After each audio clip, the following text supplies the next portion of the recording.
해서 야 오늘은 뭘 들어가야 되나. 자, 우리 누가복음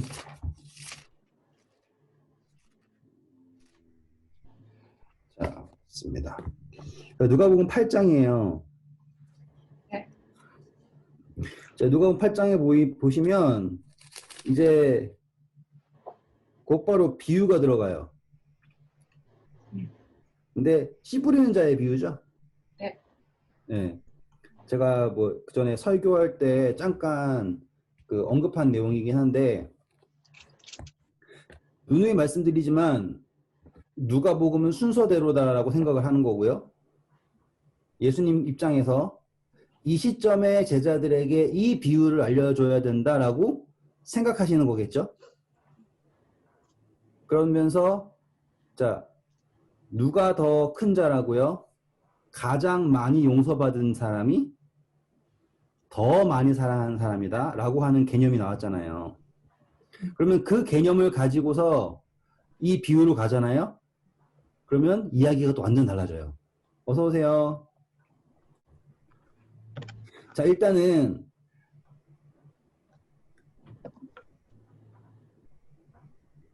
4절입니다. 각 동네 사람들이 예수께로 나와 큰 무리를 이루니 예수께서 비유로 말씀하시되 라고 시작을 해요. 그런데 이 비유에는요, 숨겨진 비밀이 있습니다. 마가복음 4장이에요.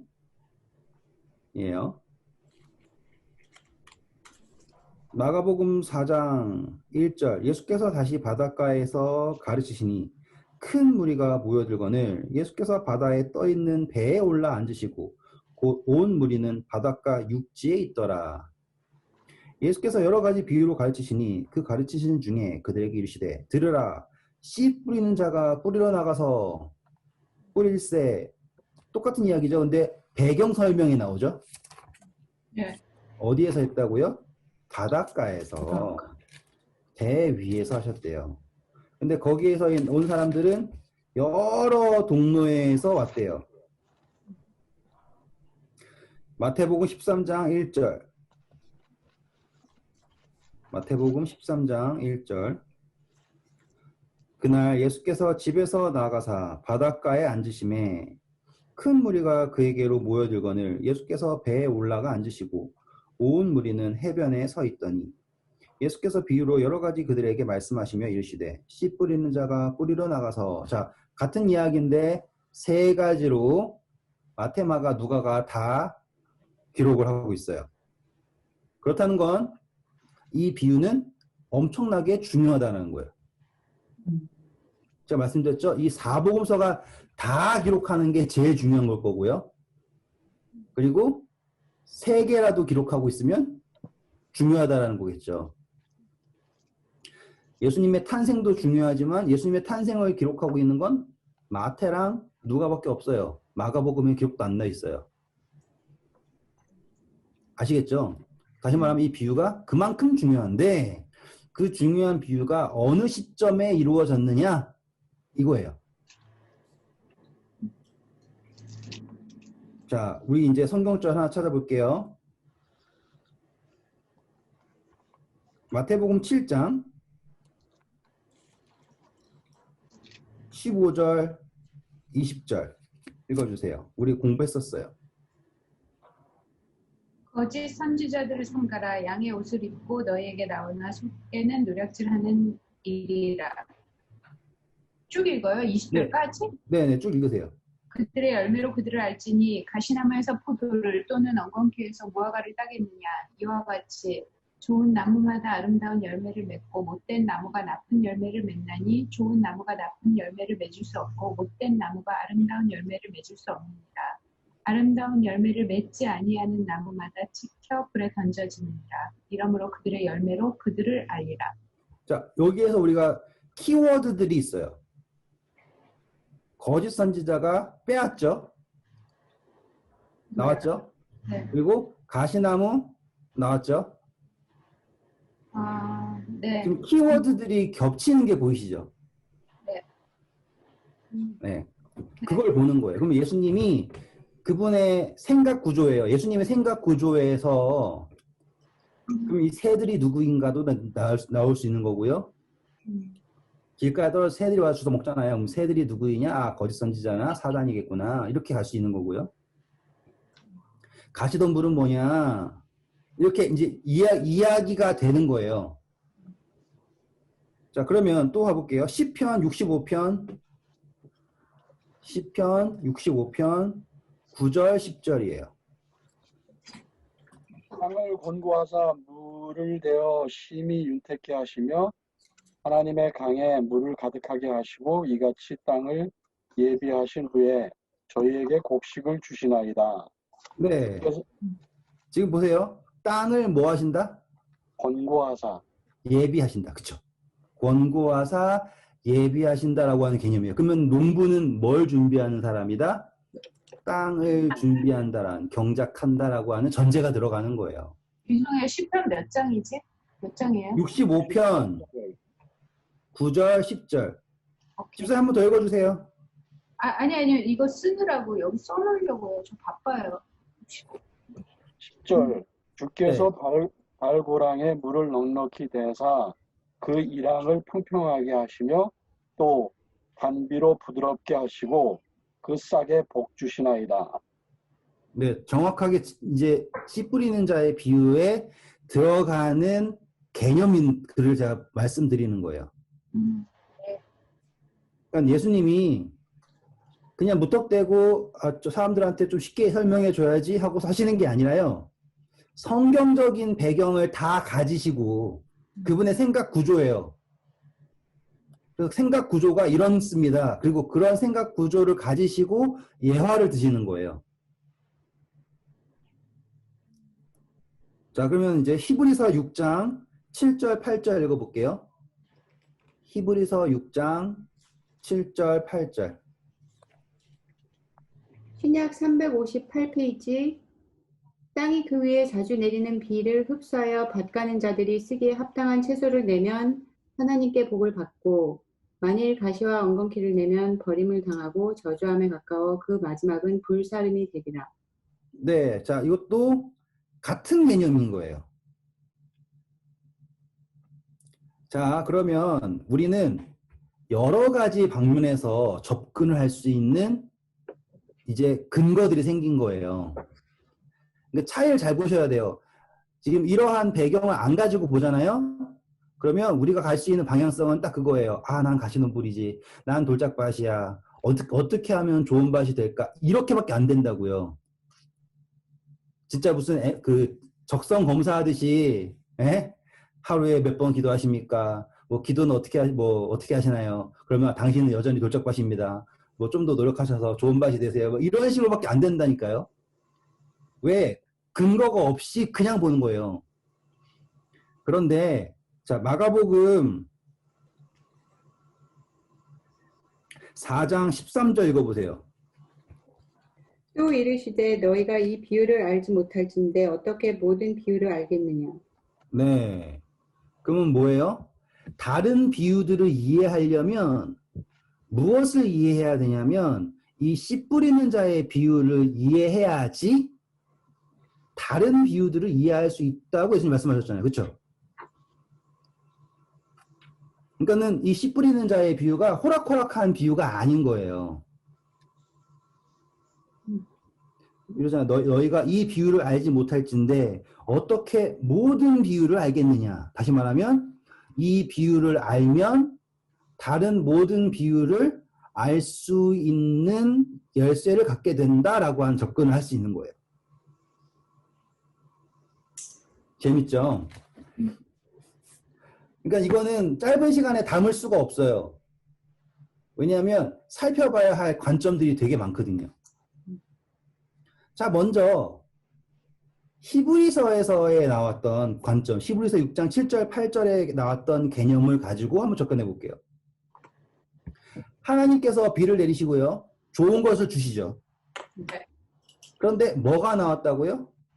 좋은 게 나오지 않고 엉겅퀴와 가시덤불이 나온다라고 하는 거예요. 그러면 이게 어떤 의미인지 아시겠어요? 자, 마태복음 5장, 7장에 뭐였어요? 좋은 나무는 좋은 네. 열매, 나쁜 나무는 나쁜 열매. 그 열매로 그를 알 것이다 해요.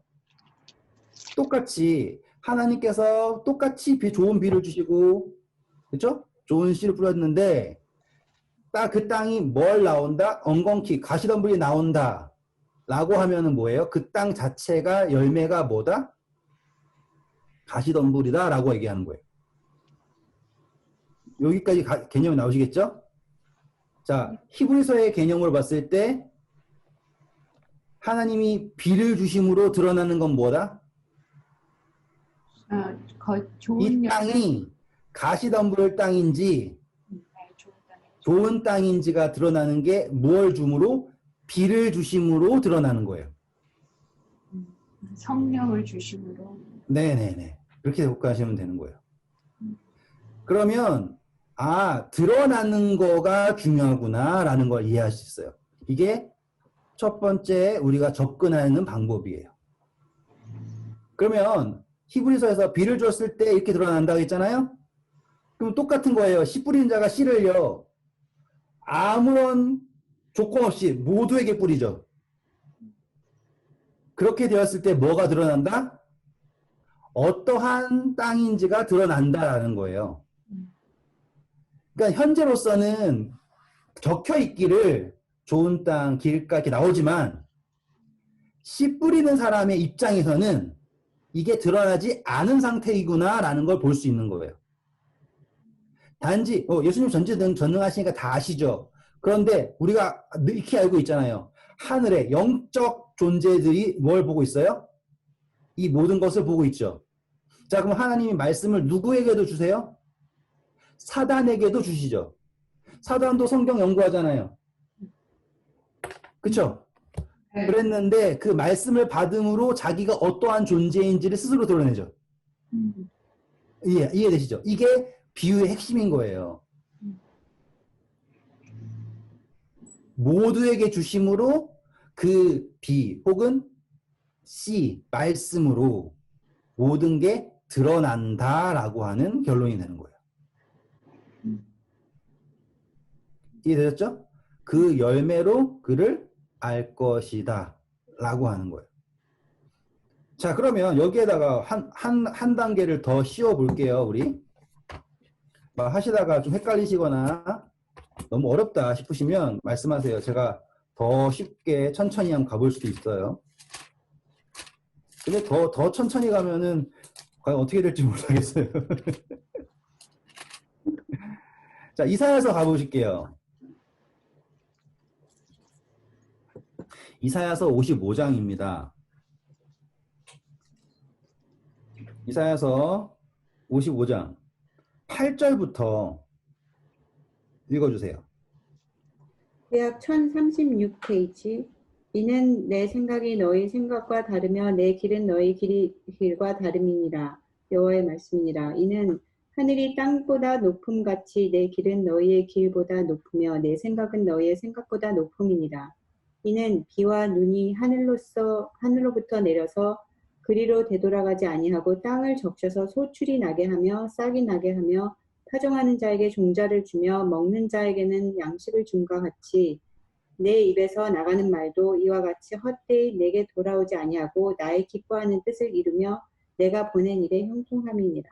네, 감사합니다. 자, 열매 맺는다라고 하는 것은 무엇이에요? 그분의 기뻐하는 뜻을 이룬다예요. 그럼 사단은 누구의 뜻을 이루고 싶을까요? 자기의 뜻을 이루고 싶은 거예요. 이해되셨죠? 자, 그러니까는 열매가 그러니까 씨가 나빠가지고 나쁜 게 나왔어요. 이 개념이 다르다는 거 아시겠죠? 네. 지금 이 씨가 모든 땅에 조건 없이 뿌려졌다라고 하는 것은 그 씨를 받음으로써 그 땅이 어떠한 땅인지가 드러난다라고 하는 접근이에요. 씨 뿌리는 사람이 정말로 부주의해가지고 막 여기저기 질질 흘려 다녔다는 게 아니라 하나님께서 우리 공부했죠. 마태복음에서 의인과 악인에게 그 해를, 그쵸? 선인과 악인에게 그 비를 모두에게 주시잖아요. 네. 왜? 그분의 은혜, 그분의 말씀을 받았을 때 그들이 어떠한지가 드러나는 거예요. 그런데 하나님의 뜻은 이사야서 55장 말씀한 것처럼 절대로 성취하지 않고서는 돌아가지 않습니다. 이거예요. 그런데 좋은 땅, 하나님을 따르는 사람들이죠. 그 사람들은 무엇을 할 것이냐? 그 기뻐하시는 뜻을 이룹니다. 그럼으로써 그 열매로 그가 누구인 줄 아는 거예요. 하나님께 속했는지 속하지 않았는지가 드러나는 거예요. 이해되셨죠? 네. 그러면 여기에서 우리가 정말로 많은 것들을 이해할 수 있어요. 아, 하나님께서 주시는 은혜로서 은혜를 베풀므로써 누가 드러나는 거예요? 우리가 하나님께 속했는지 안 했는지를 스스로 드러내는 거예요. 되게 재밌죠? 막 취조해가지고요, 막 줄이를 틀어가지고 드러내는 게 아니에요. 은혜를 베품으로써 드러나는 거예요. 자, 십자가 똑같아요. 십자가가 드러남으로써 용이 여자에게 분노하여 라고 나오죠. 계시록 12장에. 그 십자가의 절대적인 은혜가 누구를 분노하게 하는 거예요? 사단을 분노하게 하는 거예요. 자, 이게 아시겠죠? 십자가는요, 말씀드렸죠? 믿거나 믿지 않거나 모두에게 베푸는 절대적인 은혜. 그 은혜를 열매 맺고 싶지 않은 거예요. 그게 이 씨 뿌리는 자의 비유의 제일 근저에 있는 의미예요. 근데 대부분 이거 생각을 아예 안 하잖아요. 뭐만 생각해요? 아, 나 무슨 땅이지? 내가 땅 변하면 되겠지? 그러면 이거 무슨 중심이에요? 자기 중심이에요. 내가 변하면 되는구나. 내가 좀 노력해가지고 좋은 땅 돼봐야지. 아, 나에게 있어서 가시덤불은 무엇일까? 나에게 있어서 돌멩이는 뭐지? 그거 어떻게 제거하지? 이렇게 접근하잖아요. 그게 아닌 거예요. 이거는 드러나는 거예요. 아시겠죠? 드러나는 거. 첫 번째 접근이었어요. 그러면 이제 이 접근 가지고 우리가 다른 비유도 볼 수 있겠죠? 자, 포도원의 품꾼의 비유, 우리 그때 잠깐 제가 공부했었으니까 말씀드릴게요. 한 데나리온 약속했죠? 한 데나리온. 일찍 오거나 늦게 오거나 다 줬어요. 그런데 그 데나리온을 받자마자 드러나죠. 일찍 온 사람들은 왜 나한테 더 안 주냐라고 그러잖아요. 그쵸? 은혜를 받자마자 드러나요. 자, 똑같아요. 자, 이제 결혼잔치의 비유예요. 예복을 다 주죠. 근데 예복을 받자마자 한 명이 어떻게 해요? 안 입어요. 자, 은혜를 뭐 한 거예요? 거절하죠. 딱 이 모든 게 드러나는 거예요. 그러니까 예수님이 은혜를 베풀자 드러나는 거예요. 자, 100만 달란트, 10만 달란트가 아무튼 용서받았죠? 그런데 은혜를 받자마자 100데나리온 빚진 사람을 잡고서 감옥에 집어넣어 버리죠. 은혜를 받음으로 그가 어떠한 존재인지가 드러나는 거예요. 달란트의 비유에서도요, 종에게 은혜를 주죠. 그런데 받자마자 땅에 묻어버리고 당신은 나쁜 사람입니다라고 얘기하죠. 드러나는 거예요. 자, 이 비유를 알면 다른 비유가 이해되나요? 네. 그러니까 접근 방식을 알려주는 모든 요소들이 이 비유 안에 있다라는 거를 우리 오늘 배우고 있는 거예요. 저도 처음에 이거를 몰랐죠. 당연히 어떻게 알겠어요. 근데 어느 날 마가복음에 있는 거 보다 보니까 어떻게 이 비유를 알아서 다른 걸 다 어떻게 알 수 있지? 라고 했는데 아, 이래서 그렇구나라는 게 보이기 시작하는 거예요. 아, 은혜를 받고 나서 드러나는구나. 그리고 예수님의 방식은 은혜를 베풀므로. 와, 너무나 대단하지 않아요? 자, 이게 접근 방법이었어요. 또 이제 관계에 대한 설명도 있어요. 자, 볼게요. 이 씨 뿌리는 사람이요. 씨를 뿌리는데 땅의 조건들이 등장하죠. 근데 재밌는 건요. 첫 번째, 길가라고 하는 건 뭔지 아세요? 이건 아직 밭도 아니에요. 밭도 아닌 거예요. 그런데 밭도 되지 않았는데 뭐 하셨어요? 거기다가 씨를 뿌렸어요. 근데요, 재밌는 건요. 잠언 24장 30절, 32절 읽어주세요. 자의 밭과 지혜 없는 자의 포도원을 지나며 본즉 가시덤불이 그 전부터 펴졌으며 그 진면에 거친 풀로 덮였고 돌담이 무너져 있기로 내가 보고 생각이 깊었고 내가 보고 훈계를 받았노라. 네. 자, 가시덤불이 있는 밭이 누구의 밭이래요? 지혜 없는 자. 지혜 없고 게으른 사람이라고 나오죠? 네. 그러면 지금 여기 씨 뿌리는 자의 비유에는 뭐가 있어요, 지금? 가시덤불도 있고요. 돌도 있어요. 그럼 농부는 어떤 사람일까요? 농부? 네. 잠언에 따르면 이 농부는 게으른 자. 게으른 사람이라는 뜻이잖아요.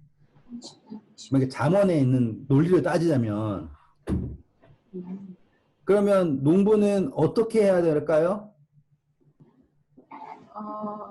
가시덤불이랑 돌밭을 없애야겠죠? 네. 그렇죠? 그게 지혜로운 농부라면. 지혜를 더하고 부지런하죠. 그렇죠. 그러려면 어디에 가시가 있는지 알아야 하잖아요. 그게 은혜를 베푸는 거예요. 알잖아요. 은혜를 베풀므로써 어디에 가시가 있고 어디에 돌이 있는지가 드러난다는 거예요. 말씀드렸죠? 지금 하나님은 다 아세요. 다 아시는데 누구는 몰라요. 다른 존재들 있죠. 하늘에 하나님이 창조한 영적 존재들이 자, 사단이 이사야 14장 뭐라 그래요? 마음에 이르기를 그쵸? 내가 지극히 높은 자와 비길이라 해요. 그럼 이거 드러나요? 안 드러나요? 안 드러나죠. 그러면 지금 이것을 드러나게 하려고 하는 이유는 무엇이냐? 지혜로운 사람은 자기 밭에 가시덤불과 엉겅퀴를 두지 않아요. 그쵸? 근데 하나님은 지혜로우신가요? 네, 지혜로우시죠. 그러면 뭘 하실 거예요?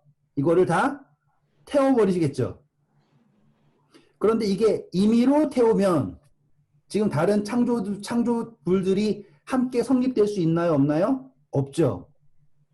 그렇기 때문에 이것이 가시덤불인지 아닌지가 뭐 해야 되는 거예요? 드러나야 되는 거죠. 그쵸? 근데 그 판단을 누가 해야 돼요? 하나님 혼자 하시는 게 아니라 모두가 해야 되는 거예요. 그리고 계시록에 항상 제가 말씀드렸죠. 24장로들과 모든 피조물들이 당신의 심판은 합당하십니다. 라고 하잖아요. 이해되셨죠? 왜? 혼자 몰래 한 심판이 아니에요. 모두에게 보이는 심판이란 말이에요. 그렇죠? 자, 그러면 이제 또 어떤 비유가 이해가 되냐면 마태복음 13장 47절 보세요. 천국은 마치 바다에 치고 각종 물고기를 모은 그물과 같으니 그물이 가득함에 물가로 끌어내고 앉아서 좋은 것은 그릇에 담고 못된 것은 내버린다. 세상 끝에 이르하리니 천사들이 와서 의인 중에서 뭐 한대요? 악인을 걸러내죠. 근데 걸러내는 존재가 누구예요? 천사들. 천사예요. 그게 재밌는 거예요. 하나님 하실 수 있죠. 그런데 그것을 안 하시는 거예요. 어떻게 해야 되게요? 드러나게 하는 거예요. 드러나게. 무엇을 통해서? 은혜를 베품을 통해서.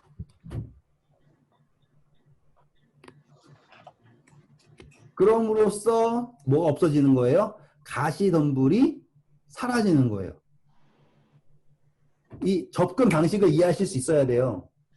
왜? 창조주의 절대적인 목적은 무엇이냐?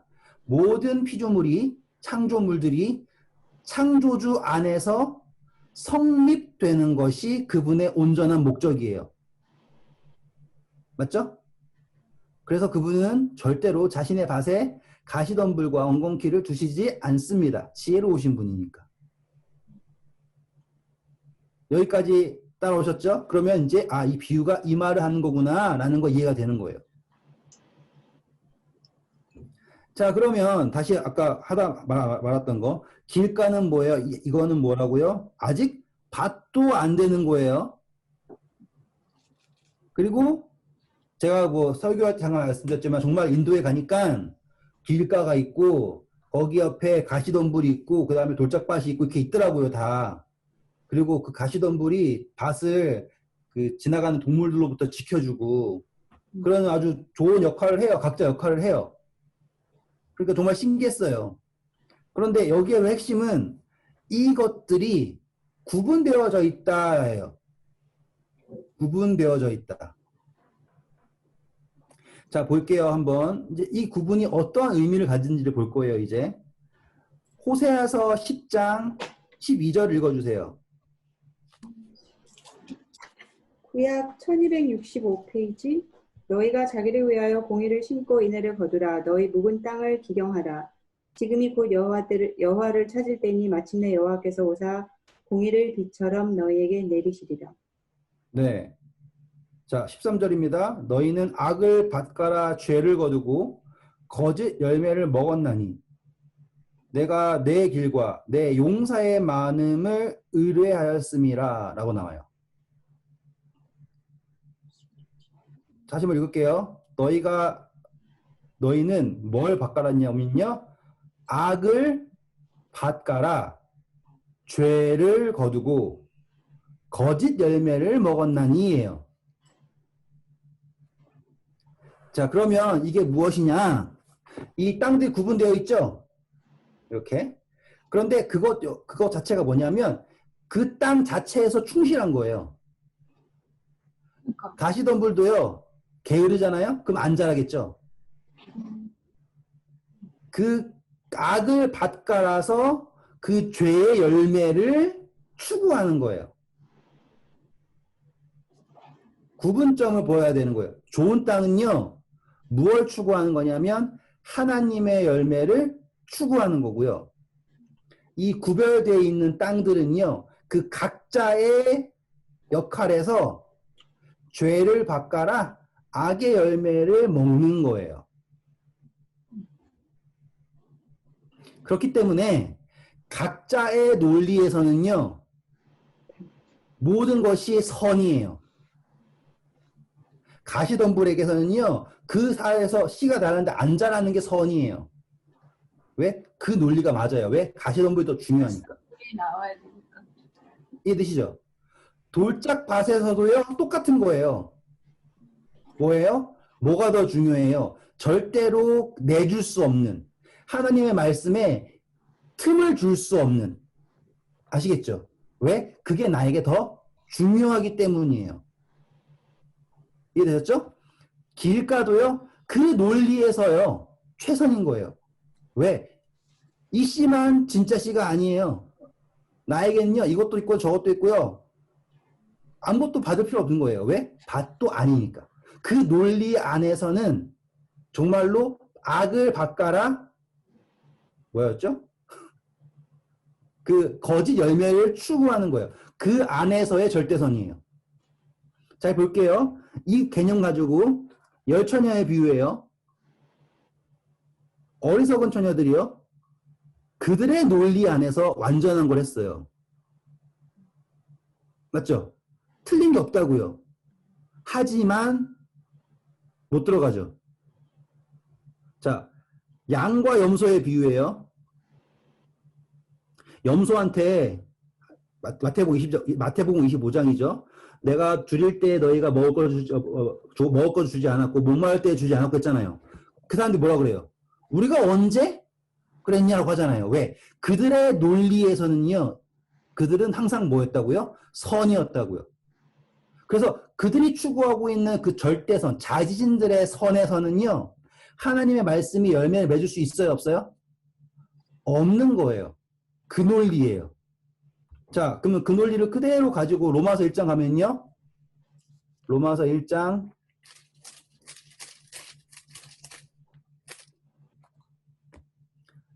28절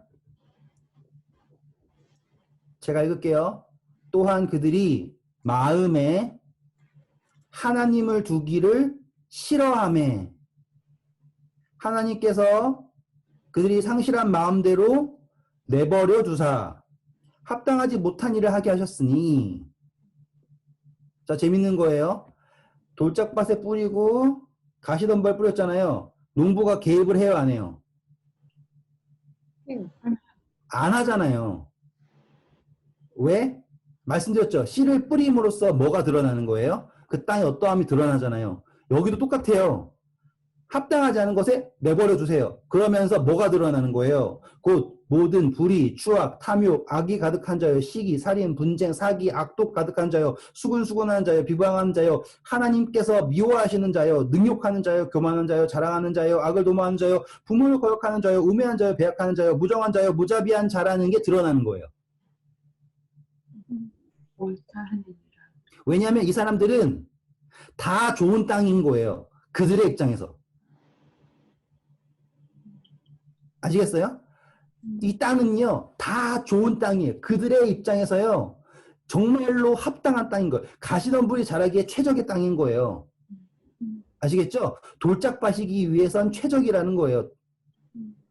그 논리예요. 그러면서 그들은 뭐라고 얘기하냐면, 32절, 그들이 이 같은 일을 행하는 자는 사형에 해당한다는 것을 하나님께서 정하심을 알고도 자기들만 행할 뿐 아니라 또한 그런 일을 행하는 자들을 뭐 한다고요? 옳다라고 하는 거예요. 양과 염소에 비해서 염소들이요? 자기가 틀렸대요? 아니요, 맞다라고 한다고요. 왜? 그 땅에서는요, 가시덤불이 자라나는 게 최선이에요. 그래서 예수님이 뭐라고 그래요? 우리 그때 공부했잖아요. 나더러 주여 주여 하는 자마다 천국에 갈 것이 아니라 하나님의 내 아버지의 뜻대로 행하는 자라야 이해되셨죠? 우리가 주의 이름을 병도 낫게 하고 귀신도 낫게 하고 막 했다 그러잖아요. 근데 예수님이 뭐라고 한다고요? 내가 너희를 도무지 알지 못한다고요. 왜? 그들이 결국에 열심히 악을 경작해가지고 거짓 열매만 맺고 있던 거예요. 이게 두 번째예요. 자, 이제 세 번째예요. 세 번째는 이 땅들이 제가 이제 설교했던 내용 중에요. 이 땅들이 어떻게 변화할 수 있는가? 라고 했을 때 핵심은 누구이다? 농부이다예요. 예수님인 거예요, 예수님. 지금은 우리는 예수님을 배제한 채, 예수님이 전혀 관계없이 그냥 은혜만, 말씀만 뿌리시고 그 땅들이 어떠한지가 드러나는 것만 설명했잖아요. 이게 첫 번째, 두 번째가. 근데 세 번째는 이 모든 땅들을 변화시킬 수 있는 존재가 있다예요. 그게 누구이다? 농부이다. 이거예요. 이 모든 조건들, 보세요. 아, 돌짝이라서 안 됐습니다. 가시덤불이 안 됐어요. 길가에서 안 됐어요. 이 모든 것들을 정말로 모든 것들 해결할 수 있는 존재는 누구밖에 없다라는 거예요. 농부밖에 없다. 땅은 스스로 자신의 조건을 변화시킬 수 없다. 결국엔 뭐밖에 안 돼요? 드러나는 것밖에 없다고요. 드러나는 것마다 다 죄밖에 없다라는 거죠. 그런데 농부를 받아들이면 잡초가 뽑힐 거고 가시덤불이 뽑힐 거고 결국엔 무엇이 된다? 좋은 땅이 될 수 있다라고 하는 가장 중요한 메시지가 여기에 근저에 있는 거예요. 그러면 우리는 다른 비유를 볼 때 어떻게 접근을 해야 되는 거냐면 앞으로 이래서 안 돼요라고 하는 접근이 아니라 이래서 안 되지만 누구로 인해서 될 수 있다? 예수 그리스도로 인해서 될 수 있다라고 하는 이해를 가질 수 있는 거예요. 이해되셨죠? 자, 그럼 볼게요. 자, 그러면은 이제 포도원의 비유예요. 포도원의 비유에서 분명히 늦게 온 사람들, 오후 5시에 온 사람들은 받을 자격이 없죠? 그런데 무엇으로 가능하게 된다? 은혜로, 주인의 은혜로 가능하게 된다라고 하는 접근이 생기는 거예요. 그렇죠? 또 다른 비유가 뭐가 있나? 그래요. 탕자의 비유. 자격이 없죠? 무엇으로요? 은혜로.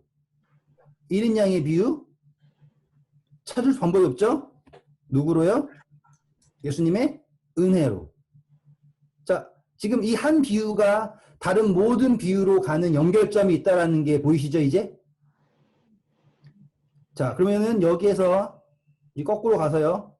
핵심은 누구이다? 농부이다.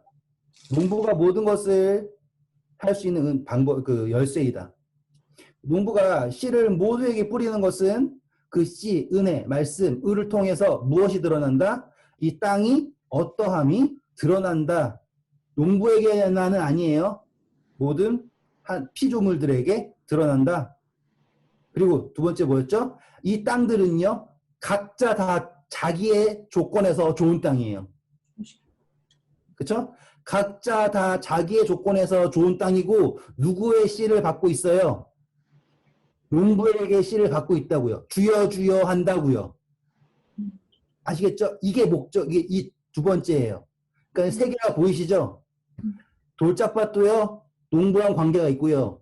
길가이지만 농부와 관계 있고요. 가시덤불이지만 농부와 관계가 있다고요. 그러면서 자기들 입장에서 좋은 땅이에요. 그래서 악을 밭갈고 거짓 열매를 추구해요. 그래서 뭘 맺어 못해요? 하나님의 뜻을 열매 맺지 못하는 거예요. 이사야서 55장. 성립이 되시죠? 그래서 이 세 개의 관점이 여기 이 씨 뿌리는 자의 비유에 포함이 되어 있는 거예요. 그래서 예수님이 이 비유를 제자들에게 사실상 누가복음에 나와 있는 첫 번째 비유예요. 맞죠? 그렇다는 건 뭐예요? 누가 입장에서는 예수님이 제자들을 부르시고요. 단순히 12제자를 넘어서 여자들까지 따라오게 됐잖아요. 핵심 인물이었던 막달라 마리아까지 포함된 제자들 중에서 그 코어 집단들이 완성되었잖아요. 그들에게 가르치신 첫 번째 비유가 무엇이냐? 바로 누가 집중한 건 뭐라고요? 이 씨 뿌리는 자의 비유이다. 왜? 이 비유를 알면 앞으로 있는 모든 비유들을 알 수 있기 때문에. 그리고 이 비유의 핵심은 무엇이냐면 우리의 상태가 어떠한가도 있지만 그 모든 것을 초월해서 우리에게 변화를 시킬 수 있는 누구가 필요하다? 농부가 필요하다. 너가 돌짝밭이든 가시덤불이든 간에 지금 씨를 받았다라고 하는 것은 관계가 있다라는 거잖아요. 그렇다면 뭐 할 자격이 있다? 농부를 받아들일 자격이 있다. 그러면 내 죄 사함을 받았으니 평안히 가라라고 하는 게 성립이 되는 거예요. 가시덤불, 돌짝. 이해되시죠? 그랬을 때 뭐 한다? 30배, 60배, 100배의 열매를 맺는다라고 하는 결론이 되는 거예요. 그게 뭐예요? 참 제자예요. 그게 어떤 논리가 되는 거예요? 나는 포도나무요, 너는 가지니 나로 말미암지 않고서는 너희가 열매를 맺을 수 없고 열매를 맺는 가지마다 하나님께서 정결하게 하시나니 이 논리가 성립이 되는 거예요. 그러면은 여기서 우리가 한 단계 더 갈 수 있죠? 아, 그렇구나. 하나님께서 말씀을 주셨다. 그분의 씨를 뿌리셨다라고 하는 거는 관계구나. 관계구나. 그러면 나는 이 관계를 어떻게 할 것이냐라고 하는 이제 우리에게 적용되는 새로운 방향성이 생기는 거예요. 씨 뿌리는 자의 비유를 통해서 아, 그렇구나. 내가 지금 당장 열매를 맺지 못할지언정. 아시겠죠? 관계가 있으면 결국에는 열매 맺어요. 이해되셨죠? 내가 지금 당장에 열매 맺는 거에 대해서 집중하는 게 아니에요. 나에게 가시덤불인 나에게 씨가 뿌려졌어. 그러면 나는 지금 누구의 밭에 속하는 거예요? 그렇죠. 농부의 밭에 속하였구나. 그 은혜에 감사할 줄 알아야 되는 거예요. 내가 왜 가시덤불인데 씨를 뿌려가지고 헛고생하셨어요? 이게 아니라 나에게도 씨를 뿌리셨구나. 그거가 뭐예요? 나에게도 그 은혜를 받을 수 있는 관계가 되었구나. 그렇다는 건 내가 지금 열매 맺지 못하죠. 가시덤불 힘들잖아요. 그거는. 하지만 거기에서 감사하고 계속해서 그분을 붙잡을 수 있는 관계가 보이죠.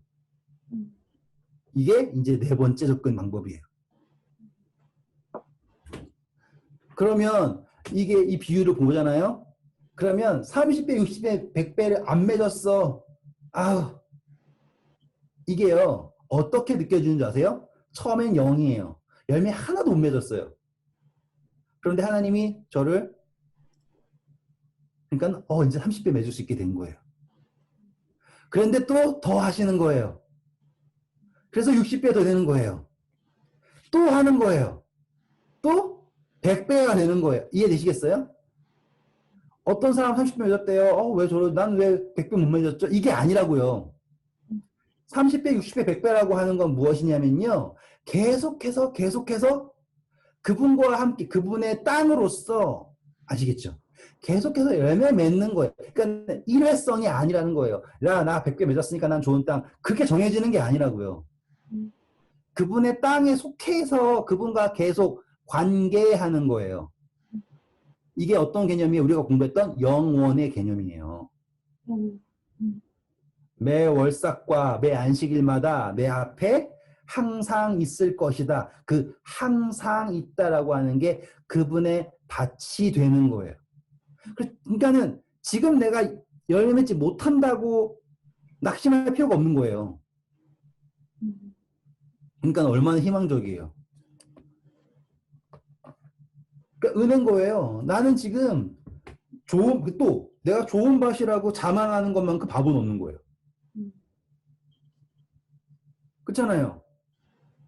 내가 좋은 밭이어서 열매가 맺는 거 아니에요. 그 씨 때문에 씨가 알아서 열매 맺는 거예요. 그렇죠? 우리가 아까 읽었던 거 기억나시죠? 시편에서 물을 대시고 그렇죠? 땅을 예비하사 라고 하잖아요. 시편 65편에 땅을 예비하시는 것도 그분이고요. 물을 대시는 것도 그분이고요. 그렇죠? 심는 이도 자라게 하시는 이도 다 누구예요? 그분이시라고요. 그러니까 땅이 자랑할 게 있어요, 없어요? 없다고요. 근데 그 땅이 갑자기 교만해가지고 이건 내가 하는 거야 라고 하잖아요. 그러면 어떻게 될까요? 결국엔 망하는 거예요. 가시덤불도 안 자라고요. 그러면 사막이에요. 그러니까 좋은 땅, 캘리포니아가 사막이었잖아요. 근데 좋은 땅이 된 이유는 뭐예요? 농부들이 와서 좋은 땅 된 거 아니에요? 물 대줘서. 그러니까 아무리 좋은 땅이어도요. 농부가 물 안 대주고 씨 안 뿌리면 그건 사막이에요. 차라리 가시덤불이 나을지도 몰라요. 그러니까 접근 방식에서 저는 그러니까 이 씨 뿌리는 자의 비유를 공부를 하면, 묵상을 하면, 지금 제가 보이는 게 아니라요. 그분의 땅으로 택함 받은 제가 보이고요. 그러면 내게 있는 가시덤불이, 내게 있는 돌이, 새들이 와가지고 난리치는, 그러니까 우리의 마음도 그런 부분이 있잖아요. 잘 생각해 보세요. 우리의 마음이요. 어떤 부분은요. 정말 좋은 밭이에요. 우리의 신앙이요. 그 어떠한 부분이 있어요. 정말 신앙 좋은 부분이 있다고요. 그리고 정말 신앙 정말로 개떡같이 없는 부분이 있어요. 다 고개 끄덕끄덕 하신 거 보니까 분명히 아시죠? 그게 있다니까 딱 있어요. 그 카테고리 있어요. 여기는요 진짜 좋아요. 그런데 여기에는 염려 겁나 많고요. 아시죠? 이렇게 다 있다고요. 그런데 하나님께서요. 그 모든 것에 씨 뿌리셨다니까요. 그러니까 얼마나 감사해요. 그러니까 제 묵상이 달라지는 범위가 여기였어요. 그러니까 한동안은, 그러니까 제일 처음에는 제 통째가 가시밭인 거예요. 그러니까 그렇게 생각했어요.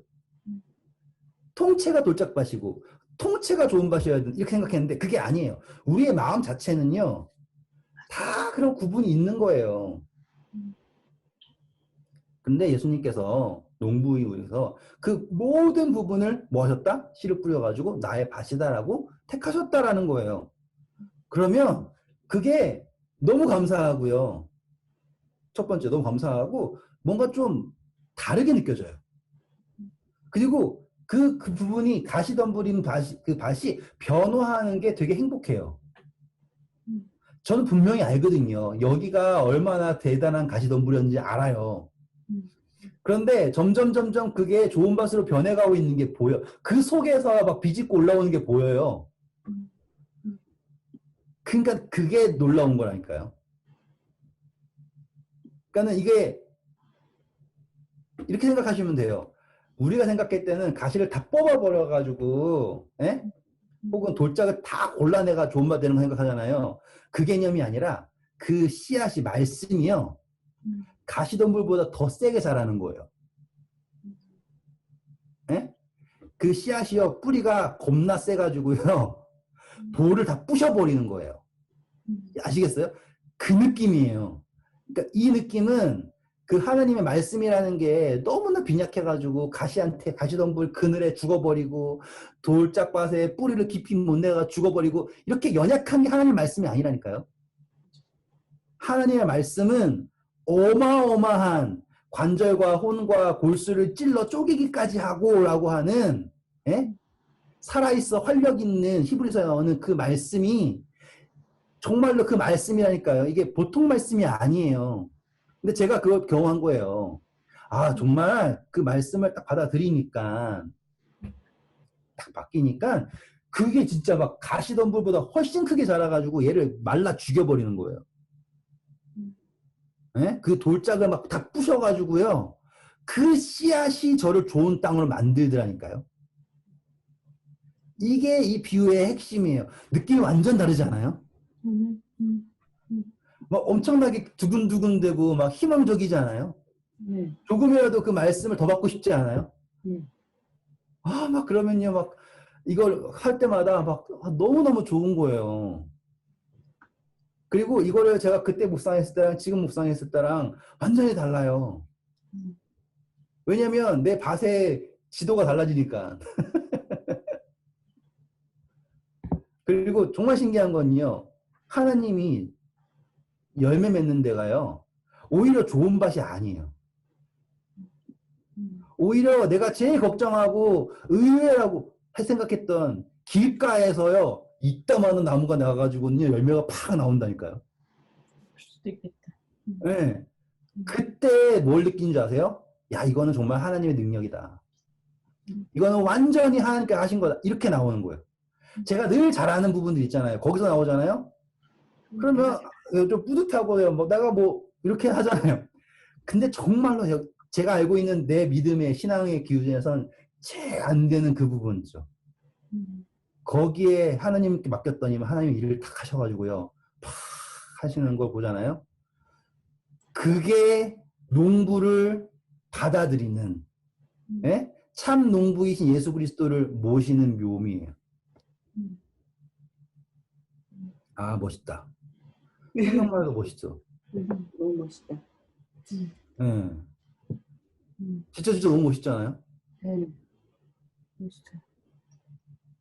그게 그래서 마태복음 13장 11절 대답하여 이르시되 천국의 비밀을 아는 것은 너희에게는 허락되었으나 그들에게는 아니 되었나니 라고 나오죠. 왜 그런 거예요? 그게 좀 궁금해요. 아니 지금 제가 이렇게 열심히 말했는데도 왜 그걸 모르세요? 이거는요, 이 뭐 말씀이에요, 말씀. 그런데 그거를 농부를 받아들이잖아요. 그러면 깨닫게 되지만 그러면 이 씨앗이 뭐보다 세다고요? 가시덤불도 퍽 크게 날아버리고요. 새들이 도저히 물 수도 없을 만큼 엄청난, 예? 코코넛 같은 거, 코코넛. 이렇게. 새들이 물고 갈 수도 없을 만큼, 예? 그런 게 된다는 거예요. 그러니까는 깨닫는다라고 하는 거 핵심은 뭐예요? 농부예요, 농부. 아. 그러니까 제가 이거를 모르겠어요. 지금 제가 막 말하면서 제가 가슴이 벅차는 이유는 그거예요. 제가 제일 초라하다고 생각한 거기에서 일하시는 하나님의 모습을 경험을 하잖아요. 그러면 그제서야 아, 이 참 농부이신 예수님이 내 속에서 일하고 계시는구나. 하나님의 말씀이 살아있고 그 모든 것이 나를 정말로 나를 사용하시는구나. 정말 내가 이제 0이었는데 이제 30으로 가고 있고 에? 점점 변해가는구나. 그리고 하나님의 뜻이 허투루 가지 않으시구나. 그렇죠? 그리고 그분이 땅을 예비하시는구나. 정말 예수님께서 재림하시기 전에 이 내 마음의 땅을 예비하고 계시는구나. 그게 보이는 거예요. 그러면 신앙생활이 예전에는 나는 왜 이러지 였다니까요. 딴 사람은 잘하는데 나는 왜 이러지 신앙에서요. 바뀌는 거예요. 어떤 신앙으로요? 자유로운 신앙이에요. 내가 아무리 바닥에 있어도요. 예수님이 이렇게 높일 수 있다라는 걸 믿게 돼요. 그게 가능하다라는 게 보여요. 그래서 내게 능력 주시는 자 안에서 내가 모든 것을 할 수 있다라고 하는 게 빌립보서 나오는 그 말이 그냥 아 이거구나라는 게 느껴지는 거예요. 난 이래서 안 돼 저래서 안 돼 하고 하는 수많은 조건들이 싹 사라져요. 얼마나 놀라운 능력을 가진 농부가 나에게 있는가. 그 농부가 나를 택했다라는 거.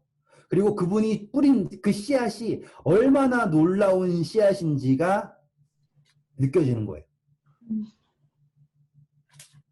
그래서 히브리서 12장 2절이에요. 히브리서 12장 2절. 자, 12장 2절 보세요. 믿음의 주요 또 온전하게 하시는 이인 예수를 바라보자. 자, 그 농부가 어떤 분이라고요? 온전하게 하시는 분입니다. 아멘이죠. 아멘. 네. 저는 그거가 제가 가질 수 있는 희망이라고 생각을 해요.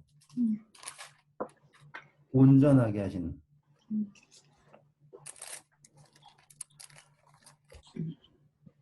뭐 다 한 것 같네요.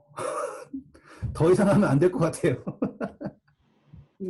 오늘도 진짜 어제는 마리아로 빙의해가지고 하루를 지냈는데 내가 오늘은 씨앗으로 비유해가지고 오늘은 돌짝밭이 아이고야.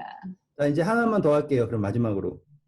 자, 이 좋은 땅이 어떻게 결실하는지가 누가복음 8장 15장에 나와요. 15절에 나와요. 재밌어요. 그것 보면은 이해가 돼요. 좋은 땅에 있다는 것은 착하고 좋은 마음으로 말씀을 듣고 지키어 인내로 결실하는 자니라. 네, 뭐라고요? 착하고 좋은 마음으로 말씀을 듣고 지키어 인내로. 네. 그렇지, 인내해야지. 기다리는 거지. 인내가 없어, 난 인내.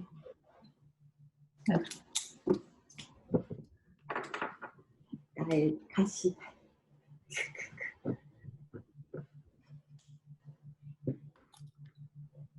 히브리서 4장 12절 이 말씀 너무 좋은 것 같아요. 하나님의 말씀은 살아있고 운동력이 있어 좌우의 날선 어떤 검보다 예리하여 혼과 영과 및 관절과 골수를 찔러 쪼개기까지 하며 또 마음의 생각과 뜻을 감찰하시나니. 와, 멋있잖아요. 그러니까 가시덤불이든 뭐든 돌짝이든 뭐든 다 찔러 쪼개고 다 해가지고 결국에 만들어 주실 거라는 거예요. 그게 씨앗이래요. 그거니 뭐 더 이상 바랄 게 있어요. 그 놀라운 씨앗을 우리에게 뿌리셨다라는 것 자체만으로도 영광이죠. 그렇죠? 왜? 그분이 나의 참 농부이시니까. 오늘 밤 이 자유를 만끽하시길 바래요. 자유롭다. 조금. 근데 저 이걸 나누고 싶거든요. 근데 이거를요 10분이라고 하는 시간 녹여낼 수가 없어요. 그만 길게. 내가 그냥 이렇게 하면 되는 거를. 이런 그 느낌, 이 자유, 딱 설교를 말씀 나눴을 때 딱 들으시고 가슴이 막 이렇게 이렇게 막 올라오면서 자유롭잖아요. 자유로워요. 네. 감사하고. 이게 복음이에요.